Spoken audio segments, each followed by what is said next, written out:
नमस्कार, मैं हरि आप सभी का स्वागत करता हूँ। दरअसल इस समय एक विषय काफ़ी चर्चा में है, वो है ग्राम पंचायतों का चुनाव। ग्राम पंचायतों का चुनाव अर्थात सरपंच का चुनाव, और सरपंच पद के चुनाव का एक व्यक्तित्व ऐसा होता है, यदि आपने सही निर्णय से सही व्यक्ति का चुनाव किया कि ग्राम के विकास की महत्वपूर्ण भूमिका निभा सकता है। हालांकि ऐसा बहुत कम मुमकिन हो पाता है कि आप किसी व्यक्ति का चुनाव करें और वो व्यक्ति गांव के विकास में अपना पूरा योगदान दे पाए। बहुत कम देखने को मिलता है, पर जहां ऐसा देखने को मिला है वहां का परिवर्तन आप देख के आश्चर्यचकित रह जाएंगे। खैर, अभी फिलहाल हम बात करने वाले हैं सरपंच पद की। क्या भूमिका है, क्या कर्तव्य है और कैसे उसको पद में कब तक पद पे बना रह सकता है, किस प्रकार से और किस प्रकार से उसको पद से हटाया जा सकता है। दूसरी बात, कैसे शुरुआत हुई और आप कैसे इस पद की गरिमा को बनाए रख सकते हैं। तो ये वीडियो उन्हें भी अच्छा है, उनके लिए भी जो उस पद में है, और ग्रामवासियों के लिए महत्वपूर्ण है, और उसके लिए तो और ज़्यादा जो गांव का अंतिम व्यक्ति अर्थात अशिक्षित व्यक्ति है। उसी स्तर से मैं इस वीडियो को बना रहा हूँ। इसमें कोई फैक्चुअल जानकारी नहीं दे रहा हूँ, ताकि ये आम भाषा में किसी गांव का अशिक्षित वर्ग इसको समझ सके। चूंकि मैं उस पृष्ठभूमि से जुड़ा हुआ हूँ, इसलिए इन चीज़ों को अच्छे से समझता हूँ। उस उद्देश्य से मैं इसको बनाने का प्रयास करूँगा। तो शुरू करते हैं। एक्चुअली दरअसल गांव में जो ग्राम पंचायतों का चुनाव है, वो एक ऐसे ही अचानक से नहीं शुरू हुआ। महात्मा गांधी का शुरुआती दौर में एक सपना था कि किसी भी देश के विकास में गांवों की विकास का महत्वपूर्ण योगदान होता है। यदि आप किसी भी देश का विकास चाह रहे हैं तो ग्राम पंचायतों का विकास बहुत जरूरी है। उसी चीज को लेते हुए आर्टिकल 40 में संविधान में ग्राम पंचायतों के विकास की थोड़ी चर्चा की गई है। इसके बाद कोई खास बदलाव हुए नहीं, लगातार 1992 तक चलता आ रहा। वहाँ पे 73वां संविधान संशोधन हुआ 1992 में, और वहाँ से पंचायती राज अधिनियम बनाया गया, जिसको संवैधानिक दर्जा दिया गया, और वहाँ से शुरू होती है इसकी मुख्य भूमिका। हालांकि वहाँ भी शुरुआती दौर पे इतना ज़्यादा महत्व नहीं रहा। यही वजह है कि सरपंच पद का लोग महत्व अभी नहीं समझ पाते, क्योंकि वो पिछली जो पीढ़ियाँ हैं 1992-3 के हिसाब से देख रही हैं सरपंच पद को, क्योंकि उस टाइम पे सरपंच पद की ना इतनी गरिमा थी और ना ही इतना उनके फंड मिलता था, ना ही इतनी योजनाएं उनको प्राप्त होती थी कि इतना ज़्यादा विकास हो पाए। उसी नज़रिए से आज भी देखा जा रहा है, जबकि आज सरपंच पद में बहुत बड़ी भूमिका इसकी हो चुकी है, क्योंकि सरपंच के पद के लिए फंड कई 100 गुना बढ़ गया है तब की अपेक्षा।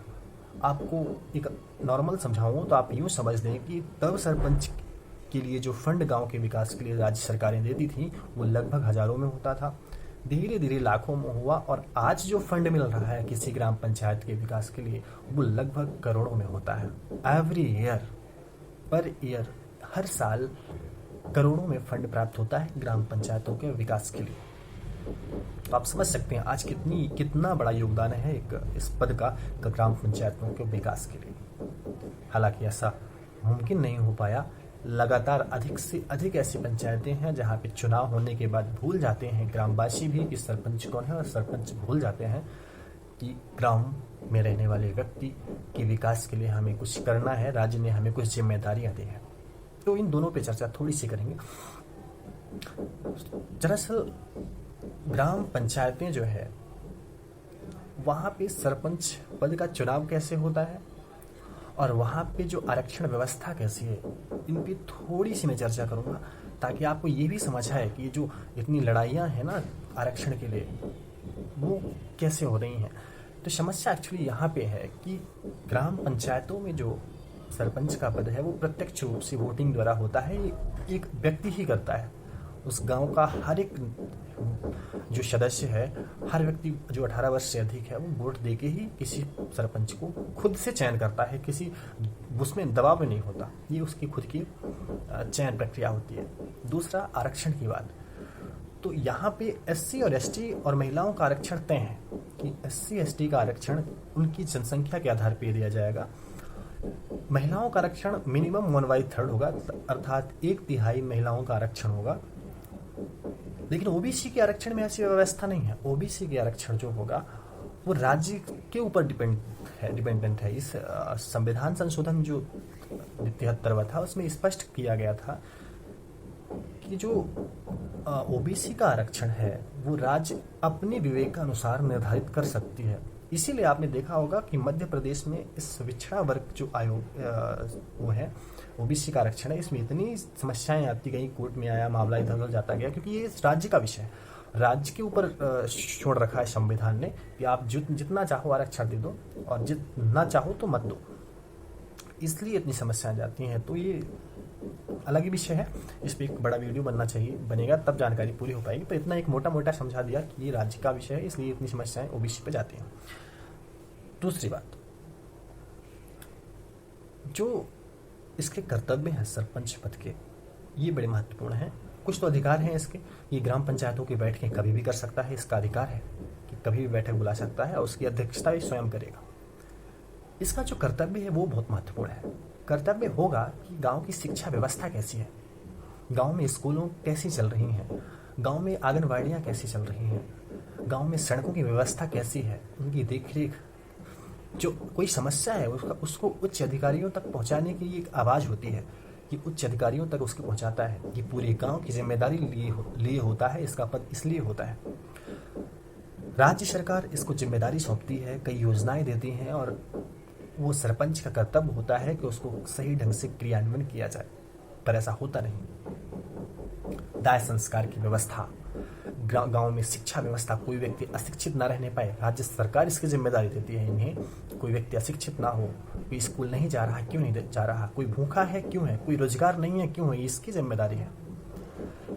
ये सरपंच की जिम्मेदारी है, राज्य सरकार सौंपती है कि इसको आप संचालन करो ढंग से, इतनी योजनाएं देती है इसीलिए। पर हालांकि ये चीज़ें सिर्फ वहीं रह जाती हैं, उसकी समस्या सिर्फ सरपंच गलत नहीं होते, समस्या ये है कि लोग उसको समझ ही नहीं पाते असल प्रॉब्लम कहाँ आ रही है। उन्हें पता ही नहीं कि सरपंच का क्या कर्तव्य है और वो कुछ आवाज़ नहीं उठा पाते। इसीलिए आप देखो, कागजों में आप किसी भी गांव में उठा लो, कागजों में आपको इतनी इमारतें, इतनी खेल के मैदान, इतनी स्कूलें, सब कुछ मिलेगा आपको, इतने तालाब मिल जाएंगे, अच्छे से अच्छे गार्डन मिल जाएंगे, हकीकत में नहीं मिलेंगे। पर आपको नहीं पता होगा कि ये एक्चुअली बना है। आप आरटीआई किसी भी गांव में लगाओ कि हमारे गांव के विकास के लिए क्या क्या हुआ है, तो आपको कागजों में इतने तालाब, इतनी बहुत सारी चीज़ें जो आपको मिल जाएंगी और रियल में पता ही नहीं। खेल का विकास ये बहुत बड़ा काम है, हर गांव में जिम्मेदारी दी है राज्य सरकार ने। खेल का विकास बहुत ज़रूरी होना चाहिए और मैदान होना चाहिए हर गांव में। आप किसी भी गांव में जाके देख लो, हर गांव में आपको कागजों में मिलेगा, लेकिन रियल में नहीं मिल सकता। ये सरपंच पद का दुरुपयोग है, यहाँ हम नहीं समझ पाते। दूसरी वजह यह भी है, सरपंच पद का जो हम चुनाव करते हैं उसमें सबसे बड़ी कमी है, कई राज्यों ने हालांकि इस पे काम किया है कि सरपंच की योग्यता, शिक्षित योग्यता निर्धारित की है, लेकिन कई राज्यों ने नहीं की, जैसे अपने मध्य प्रदेश ने। ये बहुत ज़रूरी है क्योंकि नेता जब अशिक्षित होता है तो उसके पीछे कितने सचिव होते हैं आप नहीं अंदाज़ा नहीं लगा सकते कि एक दो नहीं कई सचिव होते हैं जो आईएएस अधिकारी, कलेक्टर, किसी भी सीनियर अधिकारी होते आते हैं, वो उनकी हेल्प में होते हैं। लेकिन ग्राम पंचायतों में सरपंच के लिए जो सचिव होता है वो खुद ही पता नहीं कैसे होता है, उसे खुद ही नहीं समझ आता। तो एक शिक्षा व्यवस्था बहुत ज़रूरी है जो कम से कम ग्राम पंचायत के सरपंच पद हेतु अनिवार्य करनी चाहिए। पर फिर भी चूंकि ये राज्य का विषय है, इस पर हम कुछ नहीं कह सकते। लेकिन हमारा कर्तव्य है कि ऐसे व्यक्ति का चुनाव करें जो शिक्षित हो। उसकी वजह है, सबसे बड़ी वजह, मैं एक उदाहरण देके आपको समझाता हूँ। अभी हाल ही में कुछ महीनों पहले एक मध्य प्रदेश में अलीराजपुर साइड की खबर है। एक महिला प्रेग्नेंट, गर्भवती थी, वो मजदूरी करती थी। वो मजदूरी करने गई और उसकी डिलीवरी होने, मतलब बच्चा होने वाला था, तो वहाँ मजदूरी करके आई और घर में आई, उसकी एक बच्चा हुआ। लेकिन उसकी एक बच्चा होने के बाद भी उसकी तकलीफें कम नहीं हुई और वो परेशान थी। तो उसके समझ नहीं आ रहा था क्या हो रहा है। अब चूंकि वो पहली बार, उसके पहला बच्चा था जो होने जा रहा था, पहली बार किसी बच्चे को जन्म दे रही थी, तो वो बच्चा जन्म लिया, फिर भी उसकी प्रॉब्लम्स लगातार उसी तरह थी। तो वो परेशान कि क्या हुआ मुझे। आखिर क्यों ऐसा हो रहा है। बहुत परेशान हुई। इसके बाद किसी तरह से उसको हॉस्पिटल ले जाया गया, तो हॉस्पिटल में उसने 3 बच्चों को जन्म दिया। मतलब आप समझ रहे हैं इसका। उस ग्राम पंचायत में ना तो किसी तरह की सरपंच ने आंगनवाड़ी की व्यवस्था कर रखी थी, ना ही कोई जांच की व्यवस्था कर रखी थी, और ना ही महिला को डिलीवरी के टाइम पे हॉस्पिटल ले जाने की व्यवस्था कर रखी थी। अब जरा सोचिए, अच्छी बात है कि वो हॉस्पिटल किसी भी तरह से पहुंच गई, अदरवाइज उसने एक बच्चे को जन्म दिया। उसके बाद वो सिर्फ इस बात से परेशान थी कि अब तो मेरे बच्चा हो गया, अब क्यों ऐसा हो रहा है। क्योंकि जो पहली बार जन्म दे रहा है उसे क्या पता कि मेरे 2 बच्चे हैं पेट में, जिसे जानकारी नहीं है, 3 बच्चे हैं पेट में, इसलिए ऐसा हो रहा है। तो जरा सोचो कितनी अशिक्षा है। ये कई उदाहरण है, ये तो सिर्फ बहुत नॉर्मल सा उदाहरण है। आप किसी भी गांव में देख लो, सरपंच का कर्तव्य होना चाहिए कि आंगनबाड़ी को सुचारू रूप से चलाए, यदि नहीं चल रही तो उसको उच्च अधिकारियों को उसकी अव्यवस्था के बारे में बताए। परंतु ऐसा नहीं होता। गांव में कितनी सी लड़कियां, आपकी बच्ची, आप समझ लो किसी की लड़की है जो छोटी सी किशोरावस्था में जाती है, उसे कई समस्याओं का सामना करना पड़ता है। कोई जागरूकता अभियान नहीं चलाया जाता। वो किस तरह से परेशान होती है उसे भी नहीं समझ आता कि मेरे साथ क्या हो रहा है, जब वो किशोरावस्था में जा रही होती है। तो इसका संचालन आंगनवाड़ी का कर्तव्य है कि समय समय पे जागरूकता फैलाए, जागरूक अभियान फैलाए, स्वच्छता के लिए अभियान फैलाए, चलाए।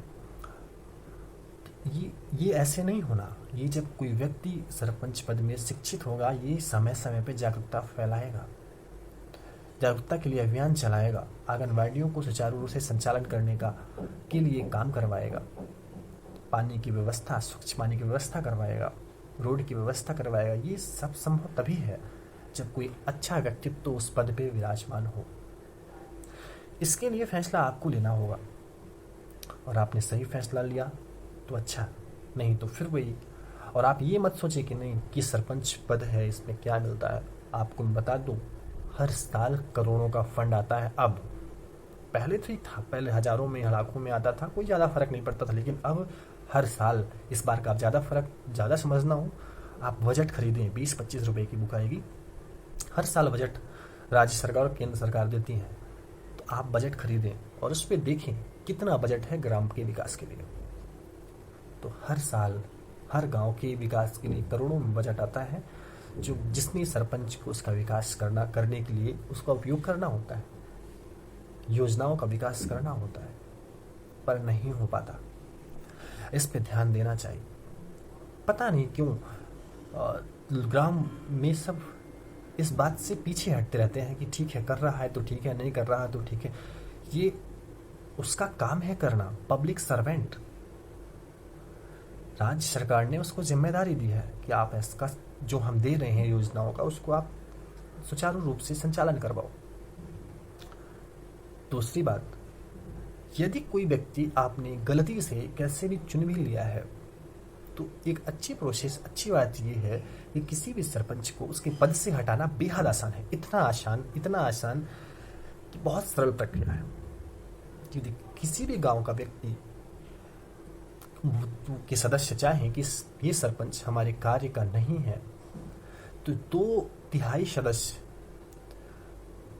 बहुमत से उसको हटा सकते हैं। बहुत आसान प्रक्रिया है, और उसके 6 महीने के अंदर आपको दूसरा सरपंच का चुनाव करवाना पड़ेगा, दूसरा सरपंच आपको प्राप्त होगा। तो ये बहुत आसान प्रक्रिया, कोई कठिन नहीं है। आप करना चाहें इसको तब, पर एक बार सरपंच कहीं बन जाए, गांव वाले ये सोचते हैं कि नहीं व्यवहार खत्म होगा, लेकिन वो सरपंच नहीं सोचता, क्योंकि उससे व्यवहार से मतलब नहीं है। वो जो करोड़ों का फंड आ रहा है उसमें से वो कितने परसेंटेज सारे के सारे खुद के पास रख रहा है। आप देख लो, एक बार सरपंच कोई बन जाए, आप उसके कई गाड़ियां आप उसकी देख लोगे, कितनी संपत्तियां उसके पास होगी, आप अंदाजा नहीं लगा सकते। खैर, इस बात पे हम ज़्यादा क्या करें, बस हमें जानकारी देनी थी सरपंच पद के कर्तव्य क्या है, सरपंच क्या कर सकता है,